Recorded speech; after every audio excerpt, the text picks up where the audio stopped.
یا اللہ یا رحمان یا رحیم۔ الحمدللہ رب العالمین والصلاة والسلام علی سید المرسلین محمد وعلی آلہ واصحابہ اجمعین، اما بعد۔ اعوذ باللہ من الشیطان الرجیم، بسم اللہ الرحمن الرحیم۔ رب اجعل هذا بلدا آمنا وارزق اہلہ من الثمرات۔ وقال اللہ تعالی ولو انا كتبنا علیہم ان اقتلوا انفسکم او اخرجوا من دیارکم ما فعلوه الا قلیل منهم، صدق اللہ العظیم۔ میرے محترم بزرگوں اور عزیزوں، آج کا دن 14 اگست 2026 بروز جمعہ اور آئندہ کل 15 اگست آنے والا دن ہم سبھی بھارتیوں کے لیے، انڈین سٹیزن کے لیے خوشی کا دن ہے، اور جس بات کی خوشی اس دن یعنی 15 اگست کو منائی جاتی ہے وہ کوئی معمولی چیز نہیں، بلکہ ہم کو ایک لمبے زمانے کے بعد غلامی سے ملنے والی آزادی کی خوشی۔ میں پہلے بھی کئی مرتبہ بتا چکا ہوں کہ اس دنیا میں پیدا ہونے والا ہر انسان آزاد پیدا ہوتا ہے۔ یہ الگ بات ہے کہ طاقتور لوگ کمزور لوگوں کو، ظالم لوگ بے بس لوگوں کو اپنا غلام بنا لیتے ہیں۔ تو آزادی اللہ تبارک و تعالیٰ کی طرف سے ایسی نعمت ہے جس کا کوئی بدل نہیں ہے، جس کا کوئی الٹرنیٹ نہیں ہے کہ بھئی آزادی کے بدلے میں یہ والی چیز لے لو۔ صرف آزادی ہی تنہے تنہا ایک ایسی چیز ہے کہ اس کا بدل اگر ہم لینا چاہیں یا ڈھونڈنا چاہیں تو ہمیں نہیں مل سکتا، اتنی بڑی نعمت۔ اب سوال یہ ہے کہ جب ہم اپنے دیش میں، اپنے ملک میں، اپنی کنٹری میں آزاد ہیں ہر لحاظ سے، کسی کی کوئی زور زبردستی اور بادشاہت، چودراہٹ، حکمرانی ہمارے اوپر نہیں ہے، تو آئے دن ہمارے اپنے ملک میں یہاں کے ایک قسم کے باشندوں کو لے کر کے ان کی دیش سے محبت پر سوال کھڑے کیے جاتے ہیں۔ اس کو اردو میں حب الوطنی کہتے ہیں، دیش کی محبت، دیش سے پریم، کہ بھئی یہاں جو ایک قسم کا طبقہ آباد ہے، خصوصاً مسلم طبقہ، یہ اپنے دیش سے محبت نہیں کرتا ہے۔ تو میں نے آج کے اس ٹاپک میں مناسب سمجھا کہ میں دیش سے کس طرح سے لوگوں کو محبت ہوتی ہے، چاہے کسی بھی دھرم سے تعلق رکھنے والا ہو، خصوصاً مسلمانوں کو اپنے وطن سے کتنی محبت ہوتی ہے، اس کو واضح کر کے ان لوگوں کو یہ پیغام دینا چاہتا ہوں جو مسلمانوں کی دیش بھکتی پہ سوال اٹھاتے ہیں کہ آپ کا یہ جو نظریہ ہے کہ مسلمان بھارت سے، اپنے وطن عزیز سے، اپنی کنٹری سے محبت نہیں کرتے، یہ آپ کا دعویٰ کیا ہے؟ غلط ہے۔ آپ کا یہ نظریہ کیا ہے؟ غلط ہے۔ اس ملک میں بسنے والا ہر انسان، بلکہ دنیا کے جس کسی خطے میں رہتا ہو، جس کسی کونے میں رہتا ہو، وہ اپنے وطن سے محبت کرتا ہے، یہ فطری بات ہے۔ اس کو چند جذباتی باتوں کے ذریعے، چند جذباتی نعروں کے ذریعے، کچھ مخصوص الفاظ کے ذریعے آپ چیک نہیں کر سکتے کہ کون دیش بھکت ہے اور کون دیش دروہی ہے۔ ایسا کوئی معیار نہیں ہے جس سے انسان کی وطن سے محبت پر سوال اٹھائے جائیں. ایسا کوئی پیمانہ آپ کے پاس ناپنے کا نہیں ہے جس کے ذریعے آپ انسان کے بارے میں یہ طے کر دیں کہ یہ دیش بھکت ہے کہ دیش بھکت نہیں.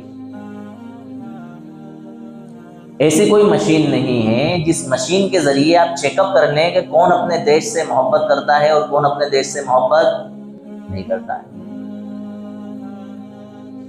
بھائی دیش بھکتی ایک فطری چیز ہے.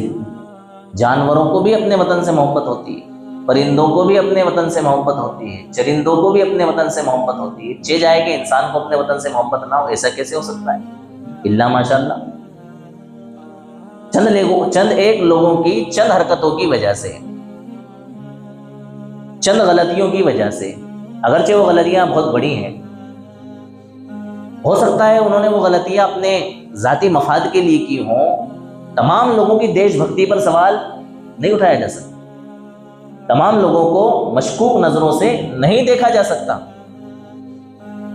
بھئی ہم پرندوں کی مثال سے سمجھیں کہ پرندوں کو اپنے وطن سے، اچھا وطن کا کیا مطلب ہوتا ہے؟ وطن کا مطلب یہ ہوتا ہے کہ جہاں انسان اپنے خاندان، اپنے پریوار، اپنے رشتہ دار، اپنے آس پاس کے لوگوں کے ساتھ زندگی بسر کرتا ہے، وہ اس کو کیا کہلاتا ہے؟ وطن کہلاتا ہے.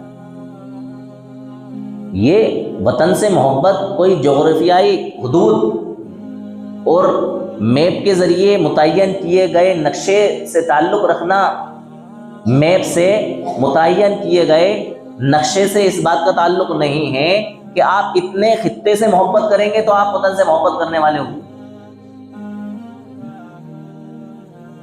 بھئی جو انسان جہاں زندگی گزارتا ہے، رہتا ہے، 24 گھنٹے کے اوقات اس کے وہاں گزرتے ہیں، اس کی زندگی کا گزر بسر وہاں ہوتا ہے، وہ اس کا وطن ہے اور اس کو اپنے وطن سے محبت ہوتی ہے.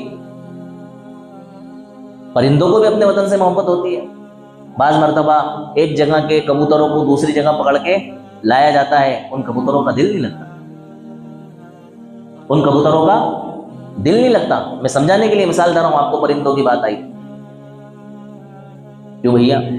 یہ تو جانور ہیں، انسان نہیں ہے، لیکن ان کا وطن چینج ہو گیا، ان کا ماحول چینج ہو گیا.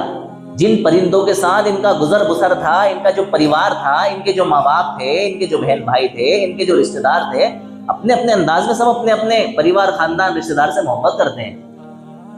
جانوروں کی، پرندوں کی، چرندوں کی، درندوں کی محبتیں ہمیں سمجھ میں تھوڑی آتی ہیں. بھائی شیر کتنا خوخار جانور ہوتا ہے، جنگل میں رہنے والے ہر جانور کو وہ شکار بنا سکتا ہے. جن دانتوں کے ذریعے وہ دوسرے جانوروں کا شکار کرتا ہے، انہی دانتوں سے وہ اپنے بچے کو بھی دبوچتا ہے. لیکن اس کے دانتوں کا ایک نشان بھی اپنے ان بچوں کے اوپر نہیں لگتا ہے. یہ اس کی محبت ہے اپنے بچوں سے. بلی کے دانت جو ہے نا نوکیلے ہوتے ہیں. گوشت کھانے والا جانور ہے بلی. کیا ہے؟ یہ الگ بات ہے کہ دودھ بھی پی لیتا ہے اور دوسری چیزیں بھی کھا لیتی ہے، لیکن بلی ایسا جانور ہے جو کہ زیادہ تر کس کو فوکس کرتا ہے؟ گوشت. بلی کے بارے میں یہ بات بہت مشہور ہے کہ جب وہ اپنے بچوں کو جنم دیتی ہے تو کم سے کم 7 جگہوں پر اپنے بچوں کو گھماتی ہے، لے جاتی ہے. گاؤں میں کہاوت مشہور ہے کہ 7 گھروں پر اپنے بچوں کو سیٹ کرتی ہے ان کی تربیت کے لیے. کچھ دن اس گھر میں رکھا، پھر یہاں سے اٹھا کر کے لے گئی اس گھر میں رکھا، پھر یہاں سے اٹھا کر کے لے گئی اس گھر میں رکھا، اس طرح سے رکھا. کتوں کے اپنے بچے ہوتے ہیں، جب ان کو ایک جگہ سے بھگا دیا جاتا ہے، کھدیڑ دیا جاتا ہے، تو وہ دھیرے دھیرے اپنے بچوں کو اٹھا کر کے کسی دوسری جگہ پر کیا کرتے ہیں؟ رکھتے ہیں. تو میں یہ کہہ رہا تھا کہ جانوروں کو بھی اپنے وطن سے لگاؤ ہوتا ہے، ان کو محبت ہوتی ہے. اگر ان کو ایک جگہ سے دوسری جگہ منتقل کر دیا جائے تو ان کا من نہیں لگتا، ان کا دل نہیں لگتا. ہم لوگ کسان لوگ ہیں، یہ پٹیل صاحب بیٹھے ہیں، پوچھو آپ ان سے. بھینس گائے اگر کسی دوسرے آدمی کے یہاں سے خرید کر کے لائیں تو 8-10 دن اس کا منڈ ہی نہیں لگتا، دودھ نہیں دیتی صحیح سے، چارہ نہیں کھاتی، تھوڑی سی جو ہے نا ناراض سی لگتی ہے، مایوس سی لگتی ہے. ارے وہ چھوڑو، ہم بقرعید پر جو قربانی کے لیے جانور لاتے ہیں، بکرے لاتے ہیں، ان کا من نہیں لگتا، پتی نہیں کھاتے، بیمار ہو جاتے ہیں بعض مرتبہ. یار جانور جو ہے نا پتی نہیں کھا رہا ہے، جو دو وہ کچھ کھا ہی نہیں رہا ہے. کیوں بھیا؟ ارے یار وہ 2 بچوں کا جوڑا تھا، ایک فلاں صاحب نے لے لیا، ایک میں نے لے لیا, اس کا جوڑا بچھڑ گیا ہے. کیا کہتے ہیں اپن, جوڑا بچھڑ گیا. تو جانوروں کو بھی اپنے وطن سے کیا ہوتی ہے, محبت ہوتی ہے. تو ہم تو انسان ہیں, اللہ تعالیٰ نے ہمیں انسان بنایا ہے, ہمارا اپنا معاشرہ ہے, ہمارے اپنے خاندان کے لوگ ہیں, پریوار کے لوگ ہیں, برادری کے لوگ ہیں, رشتہ دار ہیں, محلے کے لوگ ہیں, تمام لوگ ہیں. اب یہ بتائیے, ہم اپنے وطن میں رہتے ہوئے اپنے وطن سے محبت نہ کریں, یہ بات سمجھ میں نہیں آ رہی. جو لوگ ایک مخصوص طبقے کے متعلق آئے دن یہ سوالات کھڑے کرتے ہیں کہ یہ لوگ دیش درائی ہیں, دیش پریمی نہیں ہیں, دیش بھکت نہیں ہیں, ان کے اس سوال کو ان جانوروں کی محبت سے سمجھنا چاہیے کہ جب بے زبان جانور اپنے وطن سے اتنی محبت کر رہا ہے کہ اس کو اس جگہ کے چھوڑنے کا غم ہو جاتا ہے, وہ مایوس ہوتا ہے, ناراض ہوتا ہے, دوسری جگہ اس کا دل نہیں لگتا ہے, تو ایک انسان جو اپنے وطن میں رہتا ہے وہ اپنے وطن سے کیوں محبت نہیں کر سکتا؟ اگر وہ جانور, بے زبان جانور اپنے وطن سے اتنی محبت کرتا ہے کہ وطن چھوٹنے کی وجہ سے ناراض ہے, تو ایک انسان ہوتے ہوئے اپنے وطن سے کیوں محبت نہیں کر سکتا؟ اس کی محبت پر آئے دن کیوں سوال کھڑے کیے جاتے ہیں؟ یہ چیز ہمیں کیا ہے, سمجھنے کی ضرورت ہے. قرآن اور حدیث کی روشنی میں ہمیں پتہ چلتا ہے کہ وطن سے محبت یہ انسان کی فطری محبت ہے, اس کے خمیر میں شامل ہے. بھائی انسان کی فطرت کیا ہے؟ 8-10 گھنٹے سونا انسان کی فطرت. یہ الگ بات ہے کہ کوئی 16 گھنٹے سو رہا ہے تو وہ فطرت پہ نہیں ہے نا, کوئی 4 گھنٹے سو رہا ہے وہ بھی فطرت پہ نہیں. فطرت کا جو معیار ہے نا وہ کیا ہے, 8-10 گھنٹے, 7-8 گھنٹے.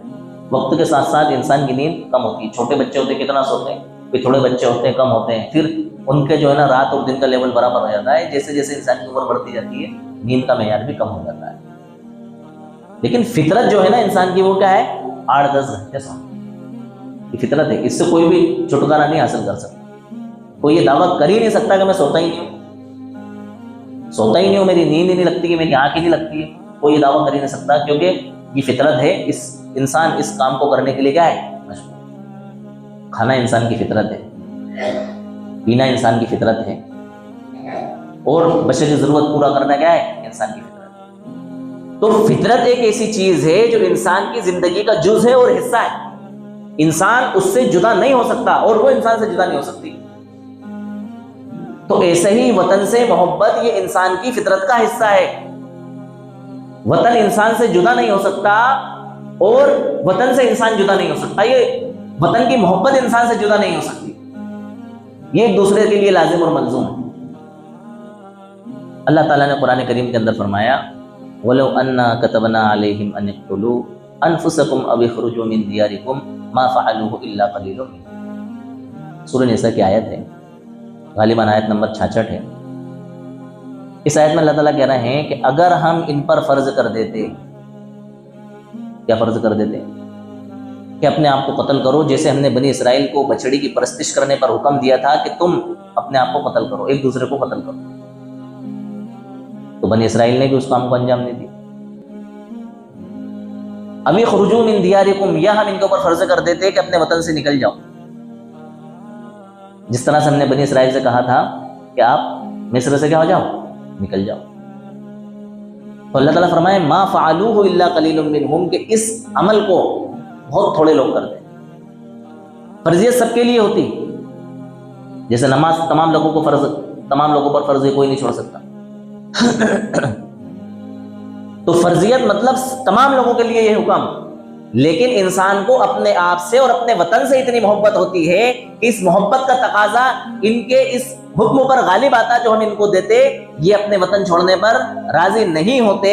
پتہ یہ چلا کہ وطن سے محبت یہ انسان کی کیا ہے, نیچر ہے. کیا ہے, I love my country, this is nature. اگر میں نے انگلش میں صحیح بولا, کیا ہے یہ, کنٹری سے محبت کرنا, وطن سے محبت کرنا, یہ انسان کے نیچر میں داخل ہے. اللہ تعالیٰ نے بتلا دیا کہ اگر ہم ان مسلمانوں پر, ان اہل ایمان پر اس بات کو فرض کر دیتے کہ اپنے وطن سے نکل جاؤ, تو ان میں سے بہت تھوڑے لوگ کیا کرتے, نکل. بہت تھوڑے لوگ اس میں سے کیا کرتے, اس حکم پر عمل کرتے. پتہ یہ چلا کہ وطن سے نکلنا یہ آسان کام نہیں ہے. وطن سے محبت یہ انسان کا کیا ہے, فطری تقاضا ہے. اس فطری تقاضے کی وجہ سے انسان وطن سے باہر. قرآن کریم کی دوسری آیت جس کے اندر اللہ تبارک و تعالیٰ نے حضرت ابراہیم علیہ السلام کا تذکرہ فرمایا.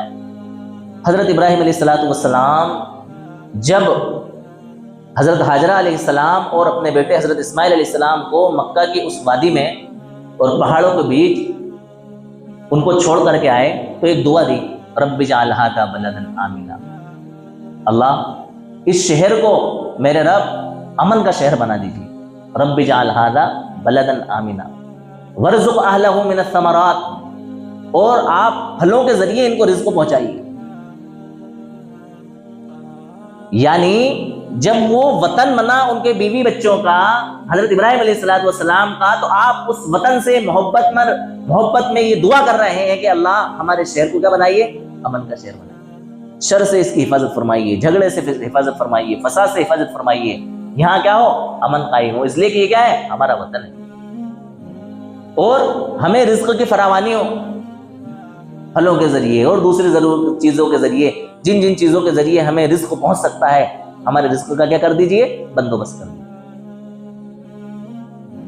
اور ہمیں کیسے پتا چلتا ہے کہ بھئی وطن سے محبت یہ فطری تقاضا ہے, اس کو ہم اللہ کے رسول صلی اللہ علیہ وسلم کے اس واقعے کی روشنی میں سمجھنے کی کوشش کرتے ہیں. جب اللہ کے رسول صلی اللہ علیہ وسلم پر غار حرا میں سب سے پہلے وہی اقرأ بسم ربک الذی خلق نازل ہوئی تو آپ گھبرا گئے, آپ کو بخار جیسی حرارت ہو گئی, آپ کے بدن کے رونگٹے کھڑے ہو گئے, کیونکہ وہی کوئی چھوٹی موٹی چیز ہے. پہلے اس سے پہلے کبھی ایسا کوئی منظر نہیں ہوا. آپ آئے اپنی بیوی حضرت خدیجہ رضی اللہ تعالیٰ عنہا سے, آپ نے اس کا تذکرہ کیا اور فرمایا زمیلونی مجھے چادر اڑاؤ. جیسے انسان کو ٹھنڈ لگتی ہے تو انسان چادر, لحاف, رضائی اوڑھتا ہے, اللہ کے رسول فرمایا مجھے چادر اڑاؤ. فرمایا میں نے ایک ایسی چیز دیکھی ہے جو آج سے پہلے نہیں دیکھی. حضرت جبرائیل علیہ السلام کو ان کی اصلی حالت میں دیکھا, اب گھبرا گئے, بے چین ہو گئے کہ یہ میں نے کیا دیکھ لیا. تو حضرت خدیجہ رضی اللہ تعالیٰ عنہ نے حضرت اپنے چچا زاد بھائی جو کہ تورات کے بہت بڑے عامل تھے, نوفل, ان کو بلایا اور ان کو حضرت محمد صلی اللہ علیہ وسلم کا پورا یہ واقعہ سنایا. انہوں نے اس واقعے کو سننے کے بعد میں فرمایا کہ آپ کو اللہ تبارک و تعالی اس امت کے لیے نبی بنانے والے ہیں. تورات کے اندر آپ کے بارے میں یہ صفات آپ کی بیان کی گئی ہیں جو میں آپ کو بتا رہا ہوں. انہوں نے اس میں ایک جملہ بولا جس نے اللہ کے رسول صلی اللہ علیہ وسلم کو بے چین کر دیا. حضرت نوفل نے کہا کہ تمہاری قوم تمہیں تمہارے وطن سے نکال دے گی. اللہ کے رسول اس بات کو سننے کے بعد آپ کو یقین نہیں ہوا, آپ نے اس لفظ کو دہرایا, اوا مخرجیہ ہوں, یہ حدیث کے الفاظ ہیں, کیا میرے لوگ مجھے نکال دیں گے, میری قوم مجھے اپنے وطن سے نکال دے گی. بھئی ہمارے اپنے پریوار میں سے اگر ہمارے پریوار کا ہمارے بارے میں یہ کہتے کہ میں ان کو گھر سے نکال دوں گا تو ہمیں یقین نہیں ہوتا ہے نا, ہمارا اپنا ہے, کیسے نکال دیں. کوئی جا کر کے خبر دے کہ بھیا وہ نکالنے کی بات کہہ رہا ہے تو ہمیں یقین نہیں ہوتا, ہم کیا بولتے ہیں, وہ مجھے نکال دیں. ایسا لگتا نہیں ہے کہ وہ مجھے کیا کر دیں گے, نکال دیں. اللہ کے رسول فرمایا اوا مخرجیہم, کیا یہ مجھے نکال دیں گے میری قوم کے لوگ, یہاں سے مجھے جانا پڑے گا.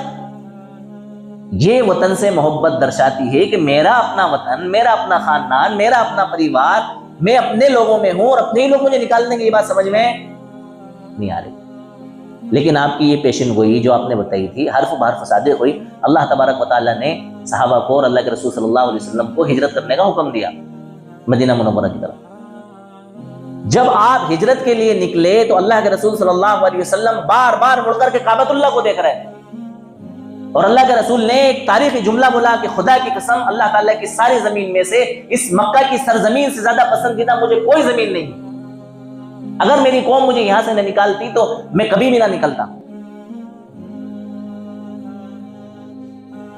کعبۃ اللہ کی عظمت کو سلام کر رہے ہیں, وہاں کی زمین کی سرزمین کی خوبیاں اللہ کے رسول صلی اللہ علیہ وسلم بیان کر رہے ہیں, اور آپ کو ایک دکھ ہو رہا ہے اپنے وطن کو چھوڑنے کا. اللہ کے رسول کے اس جملے کے ذریعے جس کے اندر اللہ کے رسول صلی اللہ علیہ وسلم کیا کہہ رہے ہیں کہ اگر میری قوم یہاں سے نہ نکالتی تو میں نہ نکلتا, یہ وطن سے محبت کو ہے نا درشاتا ہے, ثابت کرتا ہے کہ انسان کو اپنے وطن سے کیا ہوتی ہے, محبت ہوتی ہے. پھر اللہ کے رسول صلی اللہ علیہ وسلم نے جب اپنا وطن مدینہ منورہ کو بنایا تو وہاں پر امن اور سلامتی کی دعا آپ نے فرمائی کہ اللہ آپ نے اس کو میرا وطن بنا دیا ہے, اس کو امن اور سلامتی کا گہوارہ بنا دیا, اور اس وطن کی محبت میرے اصلی وطن مکہ مکرمہ سے زیادہ ہمارے دلوں کے اندر پیدا فرما دیجیے۔ اور اللہ کے رسول صلی اللہ علیہ وسلم کو مدینہ منورہ سے ایسی محبت ہوئی کہ جب کبھی آپ مدینہ سے باہر سفر کے لیے جاتے، جب سفر سے واپسی پر آتے تو جیسے ہی مدینے کی حدود آتی، وہاں کی پہاڑیاں نظر آتی، آپ اپنی سواری کو تیز کر دیتے، وطن کی محبت میں، علاقے کی محبت میں اپنی سواری کو تیز کر دیتے۔ صحابہ کرام کے بارے میں مشہور ہے کہ صحابہ کرام جب کبھی مدینہ میں بیمار ہوتے تو مکہ کی وادیوں کو، وہاں کے پہاڑوں کو، وہاں کے آب و ہوا کو یاد کر کے مکہ مکرمہ کے بارے میں، اپنے وطن کے بارے میں اشعار پڑھا کرتے۔ ایسی محبت ہوتی ہے انسان کو کیسے؟ اپنے وطن سے۔ کسی بھی وطن میں رہنے والے کسی بھی انسان کی دیش بھکتی پر سوال اٹھانا یہ خود ایک سوالیہ نشان ہے، یہ خود ایک سوالیہ نشان ہے۔ ہم قرآن اور حدیث کو ماننے والے لوگ ہیں، ہم اللہ اور اس کے رسول کو ماننے والے لوگ ہیں، ہم نہتے، ننگے، بھوکے، بے سہارا، بغیر تعلیم یافتہ، یا ہمارے پاس کوئی ایسی گائیڈ لائن نہ ہو جس کے بارے میں ہمیں وطن سے محبت کے بارے میں بتایا نہ گیا ہو، اتنے روکھے اور سوکھے لوگ ہم نہیں ہیں۔ ہمارے پاس تو ساری تعلیمات ہیں، ہمارے پاس تو ساری تعلیمات ہیں۔ بتاؤ کس کے مذہب میں، کس کے دھرم میں، کس کے گرنتھ میں اس طرح کی تعلیمات لکھی ہو جو میں نے قرآن اور حدیث کی روشنی میں آپ کو بتائی وطن کی محبت میں؟ زمانی چل نعرے لگا لینے کی وجہ سے، جو کہ شرکیہ اور مشرکانہ عقائد سے جن کا تعلق ہے، ان کے اوپر دوسرے دیش واسیوں کو مجبور کرنا، ان کو کہلوانے کے اوپر، یہ دیش بھکتی نہیں ہے۔ یہ دیش کے اندر نفرت کا دوسرا نام ہے، یہ لوگوں کی آزادی کو سلب کرنے کا دوسرا نام ہے، یہ لوگوں کی مذہبی آزادی کو چھیننے کا نام ہے، یہ اس ملک میں بسنے والے دوسرے دیش واسیوں پر زبردستی اپنا نظریہ اور اپنا عقیدہ تھوپنے کا دوسرا نام ہے۔ دیش بھکتی نہیں ہو سکتی بھائی۔ ایک ہوتی ہے محبت، ایک ہوتی ہے عبادت۔ رہی بات محبت کی وطن سے، تو اس محبت کے لیے ہمارا جان، ہمارا مال، ہمارا سب کچھ قربان ہے، اور ہم نے قربان کیا ہے۔ آج اس ملک میں جو آزادی کی فضائیں ہیں، اور آج اس ملک میں جو ہم آزادی کی سانس لے رہے ہیں، خدا کی قسم 99% سہرا اس کا ہمارے سر پہ جاتا ہے۔ اگر ہم اس ملک میں نہیں ہوتے، یہ ملک کبھی آزاد نہیں ہوتا، اور جس دن ہم اس ملک میں نہیں ہوں گے، یہ ملک دوبارہ غلام بنے گا، اور پھر زندگی بھر یہ غلام کبھی ملک جو ہے نا آزاد نہیں ہوگا۔ جو جذبات، جو جنون، جو پاور جو ہمارے خون کے اندر ہے، میں نہیں سمجھتا ہوں کسی دوسری قوم کے اندر اتنے جذبات ہوں۔ جو لوگ اس طرح کی باتیں کر رہے ہیں کہ بھائی اس ملک میں رہنا ہوگا تو وندے ماترم گانا ہوگا، وندے ماترم کہنا ہوگا، یا فلاں رام کہنا ہوگا، وغیرہ وغیرہ، جو اس طرح کی باتیں کر رہے ہیں، یہ بیتوقیف جاہلانہ باتیں ہیں۔ ان کو کچھ پتہ نہیں ہے، کچھ پڑھا لکھا نہیں ہے، بس یوں ہی دیکھا دیکھی ایک جو ہے نا باتیں چلتی آ رہی۔ تو میں کہہ رہا تھا کہ ایک ہے محبت۔ محبت کی مثال اگر ہماری دیکھنا ہے اس وطن سے، تو لاکھوں کروڑوں علماء نے اور عوام نے جو اسلام سے تعلق رکھتے ہیں، اس ملک کے لیے اپنے خون کو انہوں نے نا جو ہے نا اپنے لہو کو اس مٹی کے اندر دفن کیا انہوں نے۔ اور ایک بات اور میں آپ کی جانکاری کے لیے بتا دوں، جان بوجھ کر کے جنگ آزادی کی کرانتی کو 1857 سے بتایا جاتا ہے، حالانکہ اس سے 100-150 سال پہلے ہی جو ہے نا آزادی کی کرانتی شروع ہو گئی۔ میں نے پہلے 1-2 مرتبہ 15 اگست اور 26 جنوری کے موقع پر اس کی پوری تاریخ بتائی۔ 1857 سے پہلے ایک انسان ایسا نہیں ہے جو مسلمانوں کے علاوہ اس ملک کے لیے جس نے قربانی دی۔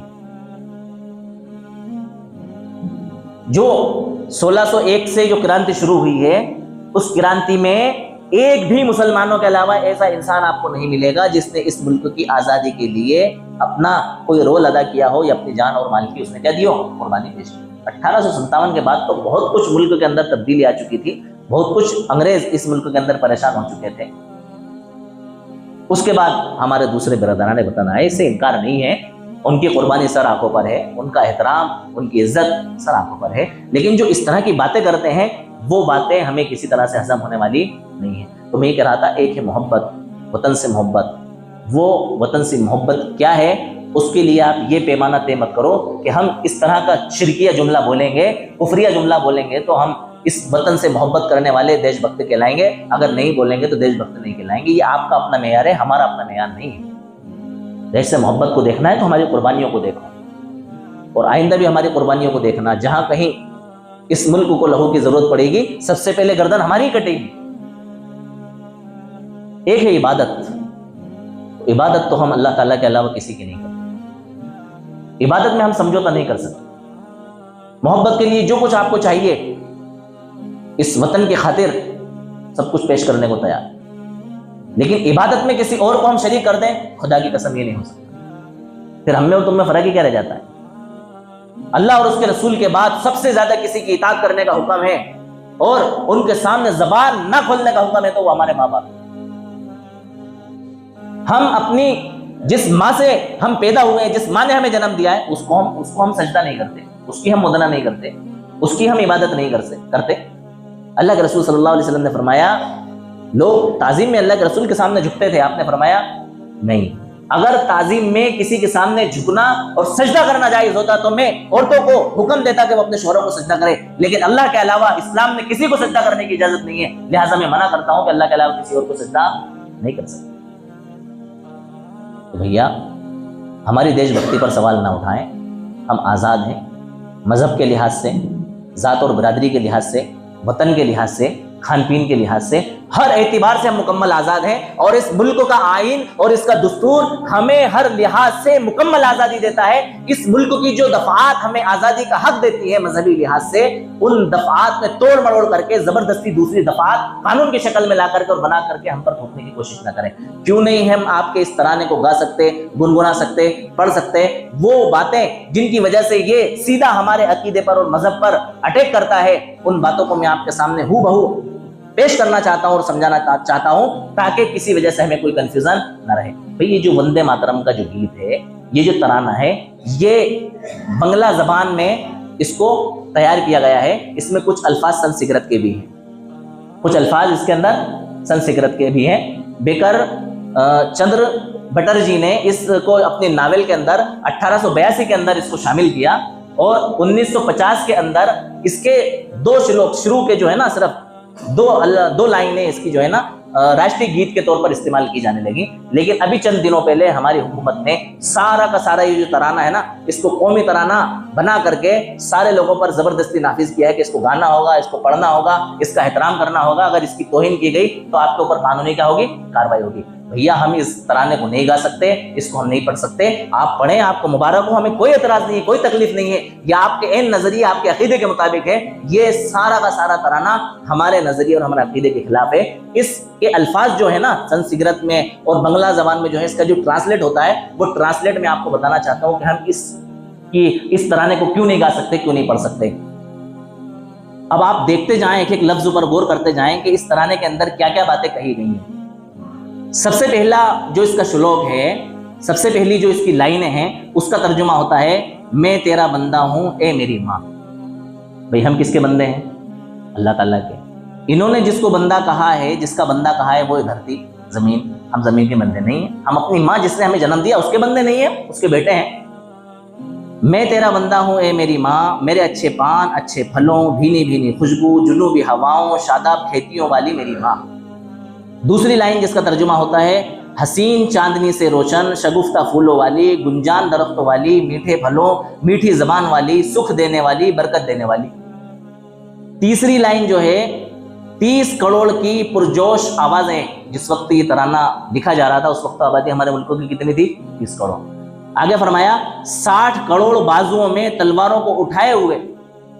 30 کروڑ اگر لوگ ہیں تو ان کے بازو کتنے ہو گئے؟ 60 کروڑ۔ ڈبل بازو ہوتے ہیں نا، 2 ہاتھ۔ کیا اتنی طاقت کے ہوتے ہوئے بھی اے ماں تو کمزور ہے، تو ہی ہمارے بازوؤں کی قوت ہے، میں تیرے قدموں کو چومتا ہوں۔ ٹھیک۔ چوتھی لائن ہے جس کا ترجمہ ہے تو ہی میرا باطن، تو ہی میرا مرکز، تو ہی جسم کے اندر کی جان، تو ہی بازوؤں کی قوت ہے، دل کے اندر تیری حقیقت ہے، تیری محبوب مورتی ہے ایک ایک مندر میں۔ آگے فرمایا تو ہی درگا 10 مسلح ہاتھوں والی، تو ہی کملا ہے کنول کے پھولوں کی بہار، تو ہی پانی ہے، علم ہے، بہراور کرنے والی، میں تیرا غلام ہوں، غلام کا غلام ہوں، غلام کے غلام کا غلام ہوں، اچھے پانی اچھے پھلوں والی میری ماں، میں تیرا بندہ ہوں، لہلاتے کھیتوں والی، مقدس موہانی آراستہ و پیراستہ، بڑے قدرت والی، قائم و دائم ماں، میں تیرا بندہ ہوں۔ یہ آنند مٹھ نامی جو ناول ہے، اس ناول کے اندر اس ترانے کو لکھا گیا، اس کا اردو ترجمہ یہ ہے جو میں نے آپ کو پڑھ کے بتایا۔ اب آپ بتائیں اس ترجمے کی روشنی میں کیا کوئی مسلمان اس ترانے کو گانا اور اس کو پڑھنا پسند کرے گا؟ ہرگز نہیں کر سکتا۔ کیوں؟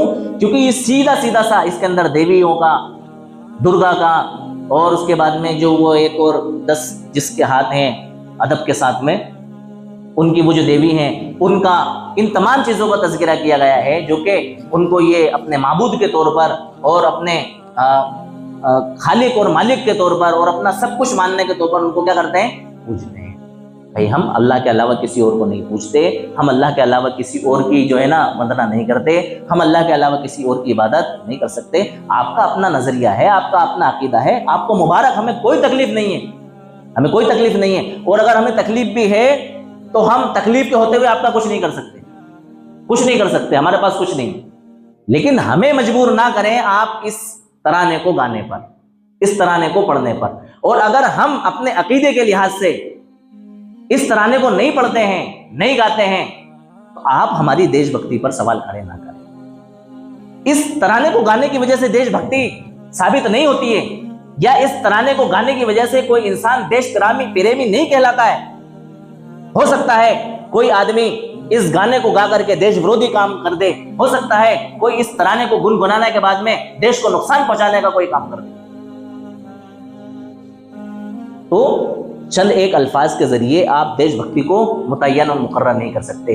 اصل دیش بھکتی کا تقاضا یہ ہے کہ آپ اس ملک کی ترقی کے لیے، اس کی سالمیت کے لیے کام کریں۔ جو بھی وقت کی حکومت ہو، اس کی ذمہ داری بنتی ہے کہ وہ اپنے ماتحت لوگوں میں امن و امان قائم کرے، ان کی جان، مال، عزت، آبرو کی حفاظت کرے۔ یہ اصل دیش بھکتی ہے۔ اس دیش بھکتی کا تقاضا یہ ہے کہ ہم جس شعبے میں، جس فیلڈ میں کام کرتے ہیں، امانت اور دیانت کے ساتھ اس میں کام کریں۔ جتنا کرپشن ہمارے یہاں ہے، جتنا گھوٹالہ ہمارے یہاں ہے، دنیا کی کسی کنٹری کے اندر نہیں ہے۔ ابھی چند دنوں کی رپورٹ ہے کہ ہمارا ملک دنیا میں سب سے زیادہ قرضہ لینے والا پہلے نمبر کا ملک بن گیا ہے۔ اور شرم کی بات تو یہ ہے کہ ہمارا پڑوسی سے پڑوسی ملک افغانستان، جس کی کوئی حیثیت نہیں تھی، چند سالوں پہلے سمجھدار عقل مند لوگوں کے ہاتھوں میں حکومت آئی ہے، ہماری کرنسی سے مضبوط ان کی کرنسی ہو گئی۔ یعنی اگر 500 روپے کا کوئی سامان ہم سے وہ خریدتے ہیں تو اس کے بدلے میں ہمیں 335 روپے وہ ہمیں دیں گے۔ وہاں کا 1.5 روپیہ، ہمارے یہاں کا 1.5 روپیہ، اور وہاں کا 1 روپیہ۔ ایسے ملک کی جس کی حالت خراب تھی، جن کے پاس پہننے اوڑھنے کو نہیں تھا صحیح سے، اس ملک کی کرنسی اتنی مضبوط ہو گئی ہے، اور ہماری کرنسی ڈالر سو کے پار ہو گیا ہے، وغیرہ وغیرہ تمام چیزیں ہمارے پاس ہیں۔ بھیا دیش بھکتی یہ ہے کہ یہاں کے لوگوں کو راحتیں دو، یہاں کے لوگوں کو سہولتیں دو، مہنگائی کو ختم کرو، اور یہاں کے لوگوں کے ساتھ ہے نا امن و امان اور انصاف اور عدل کا معاملہ کرو۔ اس ملک میں بسنے والا ہر انسان برابر کا شہری ہے۔